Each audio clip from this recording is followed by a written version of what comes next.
Le chien sent les pics. Mais tout cela seulement s'il désobéit. Après s'être déroulé à travers de multiples perspectives et avoir parcouru tous les événements importants survenus avant les meurtres de Kitty et Rossé, Monstre saison 2 se termine en invitant les téléspectateurs à former leur propre jugement. Bien le bonsoir, mesdames et messieurs.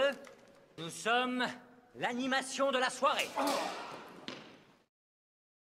Faisant suite à l'histoire de Dahmer, Monstre l'histoire de Lyle et Eric Menendez est la deuxième saison de la série d'anthologie qui dépeint des histoires vraies de meurtriers à travers la complexité psychologique et l'impact sociétal. Au lieu de simplement décrire comment Eric et Lyle ont comploté le meurtre de leurs parents et de montrer les conséquences de leurs actes, la série de Netflix explore les implications plus larges du crime. Au cours de sa durée de 9 épisodes, la série fait des allers-retours entre les chronologies et présente même des théories alternatives pour donner au public une vision complète des meurtres. Une fois cela réglé, la série révèle enfin le verdict de l'affaire du meurtre d'Eric et Lyle avant de se terminer par une scène cruciale qui résume les relations au sein de la famille Menendez.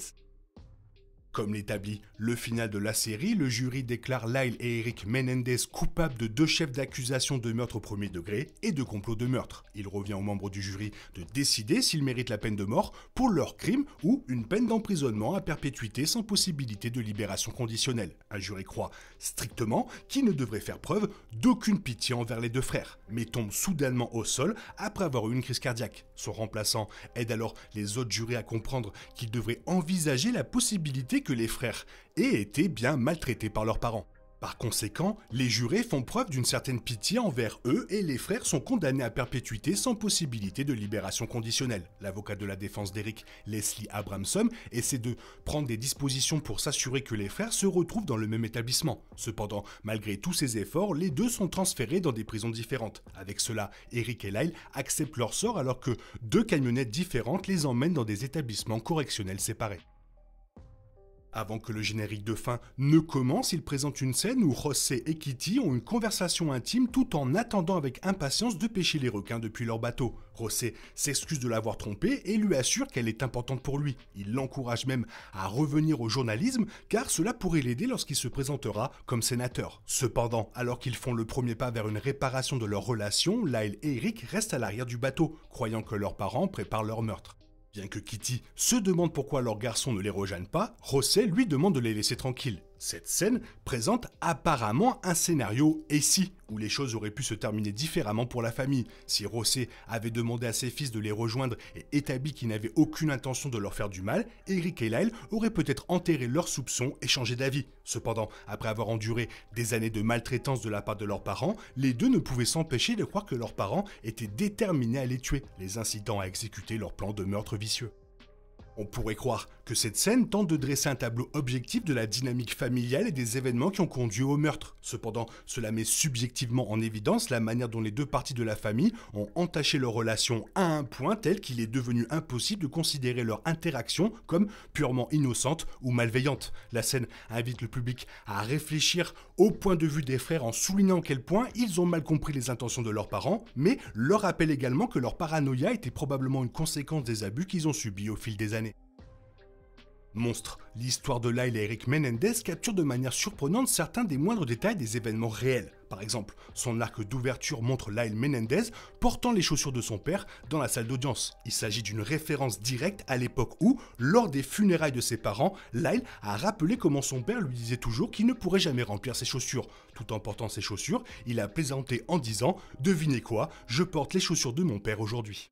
Même lorsqu'il s'agit de décrire la nature odieuse du crime, la série Netflix semble décrire avec précision presque tout, depuis les armes utilisées par les frères jusqu'à leurs actions et leur habitude de dépenses suspectes après le meurtre. Comme on le voit dans la série, les frères Menendez n'étaient même pas considérés comme suspects au début car la police était convaincue que les meurtres étaient du fait de la mafia. Une chose que la série semble changer et que les frères ont été initialement détenus dans des prisons séparées pendant leur procès.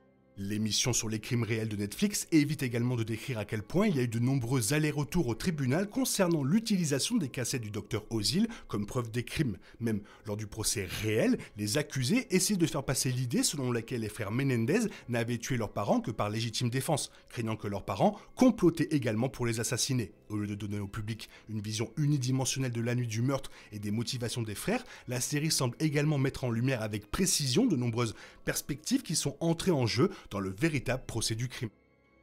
Ryan Murphy a révélé lors d'un événement Netflix que lorsqu'il a créé la série Netflix, il était plus intéressé à connaître et à explorer comment les monstres sont créés plutôt que nés. C'est exactement ce que réalise la série en présentant plusieurs récits contradictoires autour des meurtres. Alors que certaines histoires confirment que Lyle et Eric ont été agressés sexuellement par leur père, d'autres soulignent les divergences dans leur histoire. L'émission souligne également que les accusés et les procureurs avaient leurs propres préjugés qui les empêchaient de voir la vérité. Même dans sa scène finale, la série décrit comment les frères Menendez sont convaincus que leurs parents veulent les tuer à cause de la façon dont ils ont été traités dans le passé. Les parents, en revanche, semblent indifférents à ce qui se passe dans la tête de leur fils. En changeant le point de vue du spectateur à chaque nouvel épisode, la série Netflix refuse intentionnellement de conclure qui est le véritable monstre puisque seuls les frères Menendez connaissent la vérité. En tant que téléspectateur, on ne peut formuler des jugements que sur la base des preuves fournies dans la série. Dans ces derniers instants, la série décrit avec précision comment les frères Menendez ont été envoyés dans différents établissements après le procès. Après avoir été séparés, tous deux ont été traités comme des détenus à sécurité maximale et tenus à l'écart des autres prisonniers. Cependant, en avril 2018, Lyle s'est retrouvé dans le même établissement qu'Eric. Selon certaines informations, les deux frères se sont embrassés et ont fondu en larmes lorsqu'ils se sont rencontrés puisqu'ils se sont réunis après 22 ans.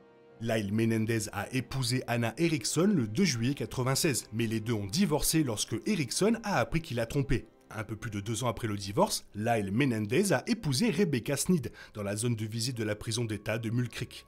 Eric Menendez s'est également marié le 12 juin 1999 avec Tammy Ruth Saccoman en 2023. Les frères ont demandé une audience après que de nouvelles preuves ont révélé que leur père, José Menendez, avait agressé sexuellement Roy Rossello, membre d'un boys band. Puisque les nouvelles preuves révèlent que José Menendez était un homme violent, les avocats des frères pensent que cela pourrait annuler leur peine à perpétuité.